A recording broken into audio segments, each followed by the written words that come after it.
안녕하세요. 저는 방금 소개받은 소화기내과 박상영입니다. 양 교수님하고 예 교수님, 그다음에 우리 황 교수님하고 같이 우리 염증성 장질환센터에서 근무하고 있고요. 여러분들 진료 하면서 몇 번 뵌 분도 있고 그래서 반갑습니다. 오늘 제가 말씀드릴 내용은 염증성 장질환이란 어떤 병인지에 대해서 대략적으로 말씀을 좀 드릴게요. 여러분들 아마 진단받으신 지 얼마 안 되셨다면은 좀 생소한 내용도 있으시겠지만은 대부분은 한 번씩은 들어보셨을 것 같은 내용인데 다시 한번 공부해 보도록 하겠습니다. 염증성 장 질환이라고 하는 건 말 그대로 장에 염증을 일으키는 질환인데요.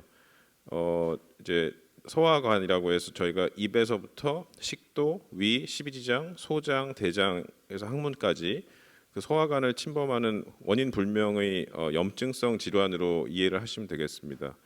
크게는 크론병과 궤양성 대장염으로 나뉘며 그 우리나라나 일본 같은 아시아 지역에서는 베체트 장염이라고 하는 일종의 혈관염, 이 장에 침범하는 이것도 이제 염증성 장질환 범주에 넣어서 같이 치료를 하고 진료를 저희가 하고 있고요. 아시다시피 주로 젊은 연령에 많이 발생한다고 알려져 있고 우리나라 환자들도 그렇게 특징을 보이고 있는 경우가 많습니다.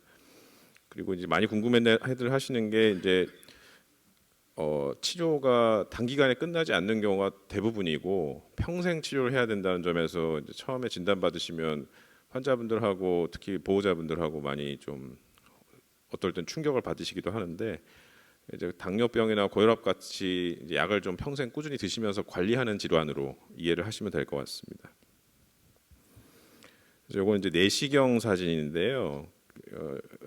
진단 받으시면서 아니면 치료 받으시면서 대장 내시경을 이제 한 번 정도씩은 다 받아보셨을 텐데 이건 지금 다 대장 내시경상에서 대장에 심한 염증이 보이는 경우입니다. 이제 뭐 개략적인 차이점을 말씀드리자면은 이제 두 질환 다 장을 침범하는 질환인데요. 궤양성 대장염이라고 한우분들은 괴대 그렇게 표현하시는데 괴대 같은 경우에는 말 그대로 대장에만 침범을 하는 것으로 알려져 있습니다. 그래서 빨갛게 칠한 게 이제 대장에만 염증이 주로 항문 가까운 직장에서부터 염증이 올라간다고 되어 있고 반면에 크론병은 아까 말씀드린 것처럼 입에서부터 항문까지 어디든지 다 이렇게 빨갛게 침범을 할 수가 있다고 되어 있고 가장 많이 침범하는 곳은 이 회맹부라 그래서 대장이 끝나면서 소장이 연결되는 부위에 가장 많이 침범을 하는 질환으로 알려져 있습니다. 보시면은 궤양성 대장염은 대장을 침범하면서 염증이 주로 얕게 연속적으로 나타난다고 되어 있고 그로 인해서 가장 많이 호소하시는 증상은 혈변이 되겠습니다. 변을 볼 때 피가 같이 나오거나 또는 저희가 콧물이나 무슨 뭐 계란국 같이 노란 고름 같은 것이 같이 나오는 점액변 증상을 많이 호소하시는 것으로 되어 있고 반면에 크론병은 구강에서 항문까지 소화관 전체를 침범하고 보시면 다소 깊은 염증들이 있고 중간중간에 약간 정상적으로 보이는 점막들이 있는 건너뛰기 병변이라는 것이 있습니다. 그래서 이것은 보시면은 증상 자체가 혈변보다는 배가 아프고 설사하고 체중이 줄어드는 이런 증상이 만성적으로 저희가 보통 4주 이상이라고 표현하는데 그렇게 나타나는 경우가 주로 크론병의 증상이라고 보실 수 있습니다. 크론병과 궤양성 대장염으로 이제 대표되는 염증성 장질환은 악화와 호전을 반복하는 만성 염증 질환으로서 또 이게 장에만 침범하는 게 아니고 일종의 자가 면역 질환이기 때문에 관절이나 피부, 눈 같은 장 외에 다른 전신을 침범할 수 있는 그런 증상을 동반한다고 되어 있고요. 근데 이런 염증이 심해지다 보면은 장이 좁아지거나 해서 장이 폐쇄되는 협착이나 폐쇄되는 증상 또는 그러다 보면 장이 터지는 천공 증상 그 염증이 10년, 12년, 15년 이상 되다 보면 염증에서부터 암이 발생하는 경우 또 우리나라 환자들은 특히 크론병에서 항문 주변에 치루, 항문 농양 이런 등등 각종 위중한 합병증이 발생할 수도 있습니다. 그래서 진단이 되면 계속 병원을 꾸준히 잘 다니시면서 전문적인 의료진의 관리를 계속 받고 약물 치료 유지하시는 것이 굉장히 중요합니다. 그리고 아까 말씀드린 세 번째 질환인 베체트 장염이라고 하는 거는 이제 원래 이제 베체트 병이라고 하는 건 이게 어떤 이제 사람 이름인데요.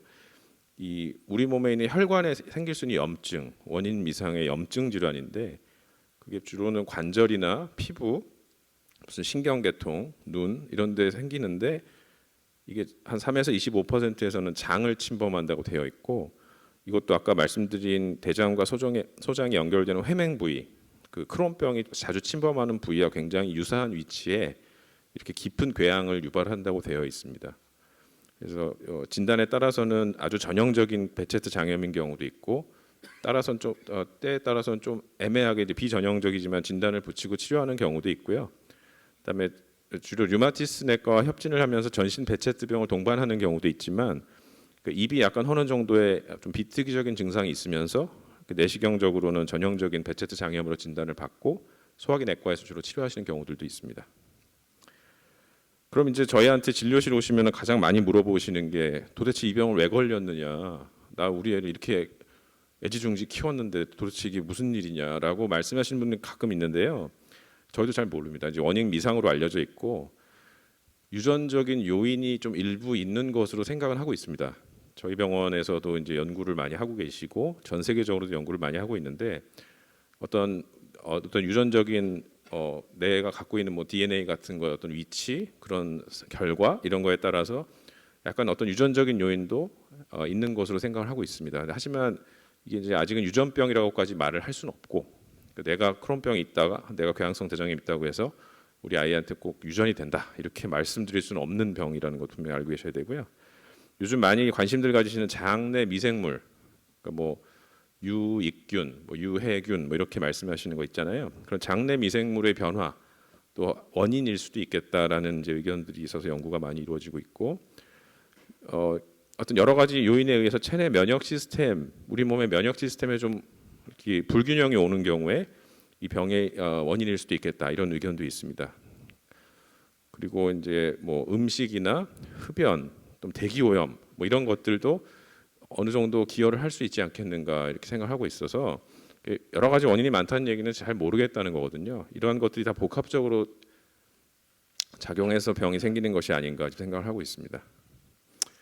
진단은 이제 보통은 타 병원에서 의심이 돼서 저희 병원으로 많이 이제 오시기도 하고 경우에 따라서는 아까 말씀드린 그런 증상을 호소하면서 저희가 이제 처음 진단해드리는 경우도 있는데 대표적인 게 아까 말씀드린 궤양성 대장염의 혈변, 크론병의 복통설사 체중 감소 같은 것들이 4주 이상 만성적으로 있는 임상 증상, 전형적인 임상 증상이 있는 경우도 굉장히 흔하고요. 크론병에서 이제 항문 쪽 통증이 있거나 치료 수술을 받았다든지 이런 것도 진단할 때 중요한 소견이 될 수 있겠습니다. 그러니까 일단 오시면 저희는 자세한 혈액 검사, 또 뭐 대변 검사, 또 간단한 소변 검사, 흉부 엑스레이 촬영 이런 기본 검사들을 쭉 해서 염증 정도가 어느 정도인지 다른 장기엔 이상이 없는지 이런 것들 체크하게 되어 있고요. 제일 중요한 검사는 대장 내시경입니다. 대장 내시경을 해서 이제 조직 검사도 해서 그 소견까지 같이 보는 것으로 이제 진단을 할 수 있고요. 드물게는 좀 애매한 경우에는 소장 내시경이나 또 캡슐 내시경 같은 걸 통해서 진단에 도움을 받는 경우도 있습니다. 그리고 조직 검사하고 때로는 처음부터 수술을 받으면서 진단되는 경우도 있어서 수술 검체에서 나오는 병리 소견을 바탕으로 크론병이 진단되는 경우도 있습니다. 최근에는 이제 복부 CT하고 MRI인데 소장에 좀 특화된 특수 CT, 특수 MRI를 통해서 소장에도 염증이 침범했는지 여부를 요즘은 조기에 발견할 수 있고 관리할 수 있습니다. 호발 연령 아까 젊은 나이에 생긴다고 말씀드렸고 특히 크론병, 우리나라 환자들의 크론병 같은 경우에는 10대 후반, 20대 초반의 남성이 많이 생기는 것으로 되어 있습니다. 반면에 이제 궤양성 대장염은 약간 더 발병 연령이 올라간다고 되어 있고요. 최근에 이제 국내에서 나온 연구들을 바탕으로 말씀드리면 약간 60대에서도 그러니까 좀 우리가 예상하지 못했던 나이대인 60대에서도 궤양성 대장염이 새로 진단되시는 분들이 점차 좀 많이 눈에 띄고 있습니다. 크론병은 남성이 좀 더 많이 진단되는 반면에 궤양성 대장염은 남녀가 어느 정도는 비슷하다 이렇게 이해를 하고 있습니다. 이게 이제 마지막 슬라이드인데요. 아까 말씀드린 장외 증상이란 것이 있습니다. 예를 들어서 구강궤양이 있다든지 관절에 아프다든지 관절염, 관절도 이제 저희가 말초하고 이 척추 쪽을 또 분리해서 얘기하거든요. 강직성 척추염이 오는 경우도 있고 피부 질환으로서 정강이 쪽이 빨갛게 부풀어 오르는 결절 홍반 같은 증상, 또는 피부가 막 파이면서 고름이 생기는 고름 피부증 같은 증상도 있을 수 있고, 홍채염, 포도막염처럼 자가 면역으로 눈에 안구 질환이 오는 경우도 드물게 있을 수 있습니다. 그래서 저희가 이제 이런 걸 같이 항상 염두에 두고 치료하면서 저희 병원의 여러 과 선생님들과 함께 협진을 하면서 관리하고 있습니다.